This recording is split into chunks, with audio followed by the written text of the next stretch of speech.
Hey guys, I just took delivery of this little outdoor fire pit that I won in a contest. There was many to choose from, and I choose the KILLIAN fire pit by Pleasant Hearths. And the reason why I chose it was it kind of looked cool, like a cauldron, and it comes with a cooking grate on it. And one of the things I really like to do is cook outside over a fire. So this should serve two purposes. So let's open the box up and see what it looks like. Got the box opened up here. Take all the components out in a second. I just quickly measured the circumference and it's about a 24-inch in diameter. So now I'll just pull all this extra packaging out of the box, put it on the ground, and we'll start assembling. Alright, we've got this thing completely unboxed. There's the top for it to keep the embers at bay. There is a cooking grill, which is great. Probably a little rod to take your top off should you need to add more wood. A ring, nuts and bolts, the legs, a couple of decorative rings for the side, I'd imagine, and the most important thing, the instructions. So let's start putting this thing together. So the first thing they want to do is put the rings onto the side according to the instructions. So we've got the plate here and the ring, a couple bolts. So we're going to put those on now. So what I'm going to do is start this one here first.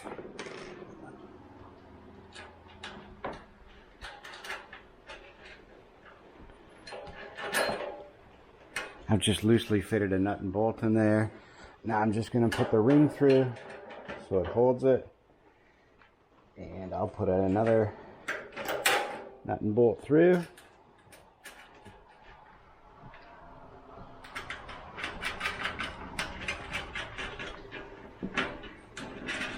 You helping, Molly? I've just gone ahead and spun our fire pit around. I'll throw another bolt through just like this. Keep this loose.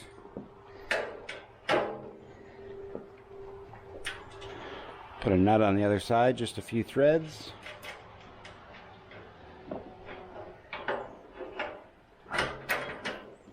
Put my ring in.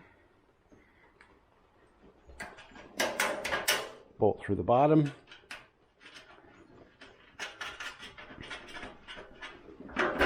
Now the nut and bolt kit doesn't come with a Phillips or slotted screwdriver, but that's all you need to put this together. You can get away with just slotted, but these screws have the option for both.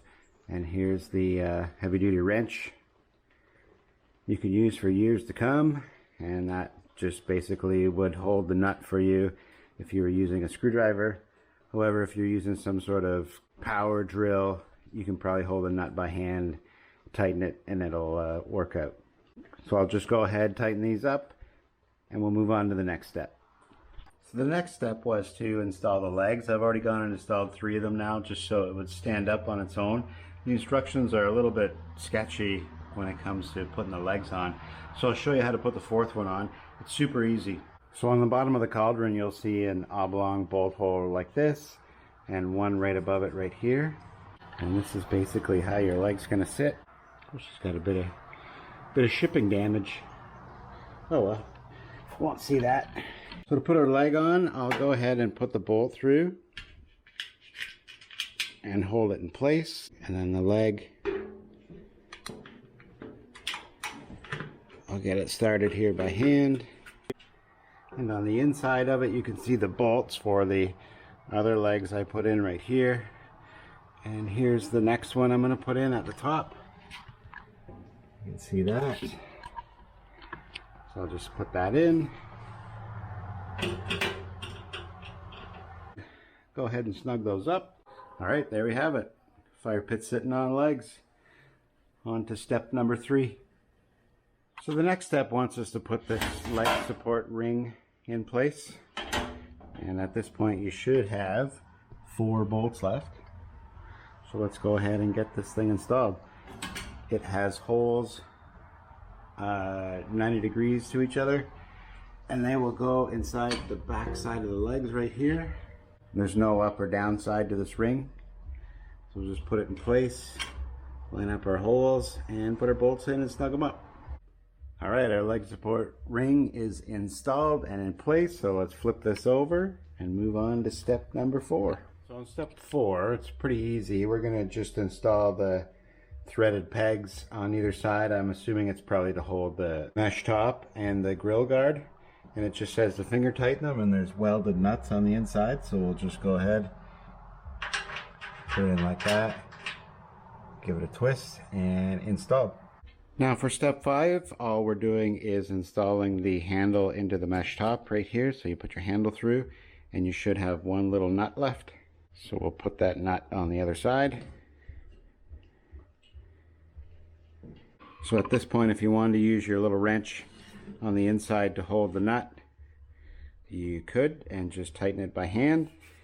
But just with friction alone, you should be able to just spin this, and it'll self-tighten and put it to wherever you feel you want to have your handle.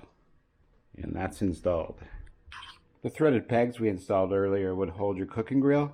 Now on the inside of the cooking grill, there's little tabs right here, and they would go on the inside of those pegs on either side.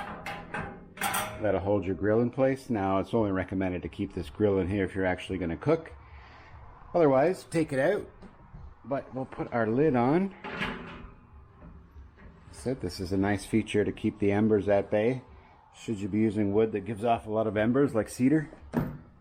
And then there's the little poker / lid removing tool. You put it in the little Y portion. It's got like a little Y to it. If you hold it upside down or right side up, you can hook the lid and lift it off. The lid's actually really light, so it's nice to come off. Then you can dress your food, add more wood, do whatever you want. So that's it. I'm just going to put this outside and we'll get a final look at it, and then later, if weather prevailing, we'll try a little fire inside it. Here we are outside. Fire pit's on the deck under the gazebo. I think Molly will like it. Pretty happy with it. It's got a bronze look to it. It's definitely not bronze.